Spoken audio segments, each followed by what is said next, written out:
ए यांना कुठं चालला बे? हे चाललोय चहा प्यायला येतो का? आम्ही आमच्या गाडीची दिशा वळवली लांबोटी. खूप दिवसांपासून एक प्रचलित हॉटेल म्हणून सुनील हॉटेलची ओळख आहे. तर नमस्कार मित्रांनो, आज आपण चाललेलो आहोत लांबोटी, म्हणजे सोलापूर जिल्ह्यातलं एकमेव असं गिळण्यासाठी खाण्यासाठी एकमेव असं सुप्रसिद्ध ठिकाण. त्या ठिकाणावर आपण चाललेलो आहोत. आमच्या गावातली पोरं जी काही पोरं आहेत ती कुंदाच्या पिण्यासाठी, खास कुंदाच्या पिण्यासाठी रात्री 11-11 वाजता ते लांबोटीला जातात. त्यामुळे मित्रांनो आपण पण त्या हॉटेलची चव पाहायला आपण तिकडे चाललेलो आहोत. मित्रांनो बघू तर काय होते. ओ अण्णा, तुमच्या याचा टन्ना. तुम्हाला तर माहिती असेल की सोलापूर जिल्ह्यात अनेक दिवसांपासून सुनील हॉटेल प्रचलित आहे. जेव्हा तो महामार्ग पुणे महामार्ग करायला चालू होता तेव्हापासून ते हॉटेल लहानाचं मोठं मोठं मोठं मोठं मोठं होत गेलं आणि आता त्या हॉटेलमध्ये आम्हाला जाऊ पण वाटत नाही. का तर तिथं रेट लय भयंकर वाढले. तरी पण आम्ही कुंदाच्या पिण्यासाठी आम्ही चाललोय हॉटेलमध्ये. आता आम्ही आलो आहोत मोरवंचीमध्ये. मोरवंची एक लहान असं गाव आहे आमच्या शेजारचं. इथे राम मंदिर पण आहे आणि चालता चालता इकडे हिरवळ. आमच्या गावापेक्षा इकडे जास्त हिरवळ आहे कारण की इकडं पाणी आहे. पाणी असण्याचं कारण म्हणजे काय बाबांनो, तर खाली तिकडे एक नदी आहे. आमच्या गावाला नदी नाही ना, काय नाही ना, काय नाही. कसं झालंय, आमच्या गावाच्या कडेकडेने सगळ्या नद्या गेल्यात आणि आमच्या गावाला उघडले. हा आमच्या गावावर पूर्णतः झालेला अन्याय आहे. तुम्ही लांबोटीमध्ये एक हॉटेल आहे, त्याचं नाव आहे सुनील. त्या सुनील हॉटेलमध्ये आमचं जायचं खूप दिवसांपासून स्वप्न आहे आणि आम्हीच त्या हॉटेलमध्ये गेलो ना, म्हटलं त्या हॉटेलचा अपमानच आहे ना. इकडे जाताना कसं मराठवाड्यातनं कोकणात चालल्यासारखं वाटते, कारण की पहिला वाळला भाग वाळला भाग वाळला भाग सप्पय भाग सप्पय भाग, नंतर हिरवळ हिरवळ हिरवळ, हळूहळू हळू हिरवळ चालू होते. त्यामुळं कसं या भागात पाण्याची कमी नसल्यामुळं दुधाची संख्या खूप आहे. दुधाची संख्या म्हणजे गायींची संख्या आणि म्हशींची संख्या. लांबोटीमध्ये एंट्री झाल्या आम्हाला ही मोठा कप दिसला. सगळ्यात मिळून हीच कप घ्यावं म्हणलेलं, पण नंतर कॅन्सल केला.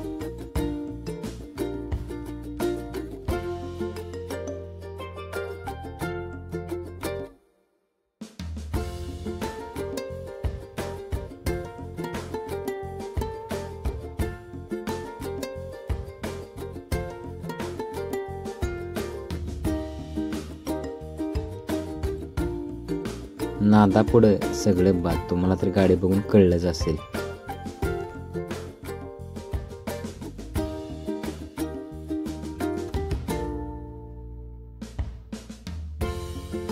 कुंदाच्या पेरेला परवडावा म्हणून आम्ही कडची मोठी मोठी आबाळाला भेडायला गेलेली झाडं पाहिली.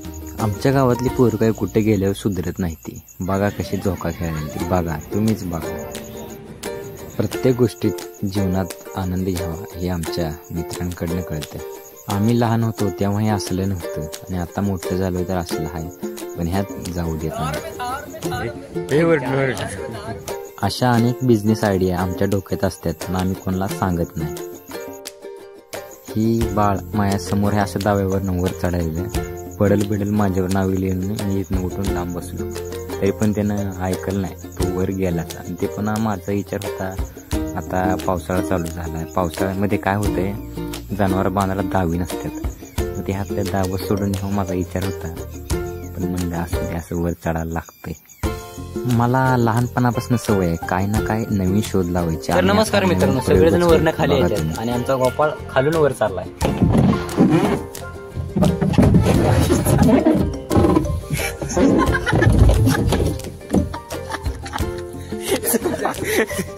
काय झालं गोपाळ? गोपाळ काय जाऊ नको, जाऊ दे, तुम्ही जाता.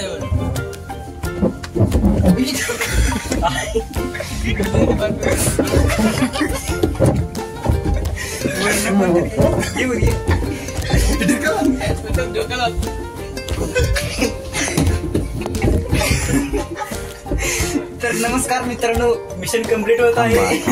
थोडं रानमसले गावाचा गावगाडा चालवणारी, गाव कोणीकडे कल्ले का नाही बघणारी, गावाकडे पुरेपूर बारीक लक्ष देणारी आमचे परम मित्र कसं टेन्शनमध्ये गोल फेरे घेत आहेत पहा.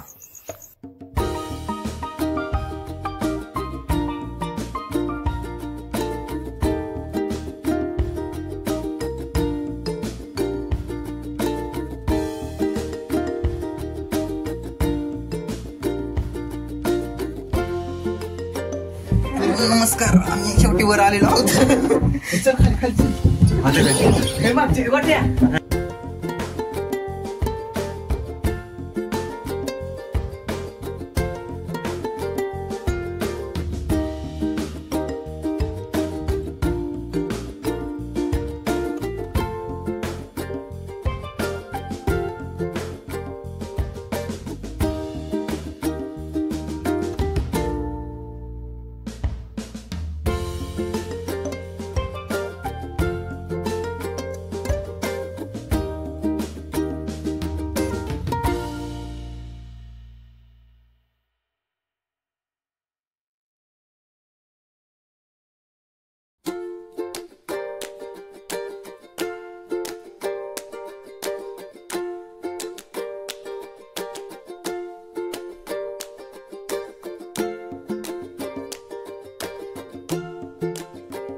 तर नमस्कार मित्रांनो, आपण आलो आहोत लांबुटीमध्ये. लांबुटीमध्ये खूप भारी असं गार्डन आहे, तुम्ही बघू शकताय. तेव्हा तुमचे लहान लेकरं तुमचं जास्त त्यांना तुम्ही इथं आणू शकताय. खूप भारी असं निसर्गरम्य वातावरण पण आहे. नारळाची झाडं, ते असं निसर्गाचं वातावरण लय भारी आहे इथं.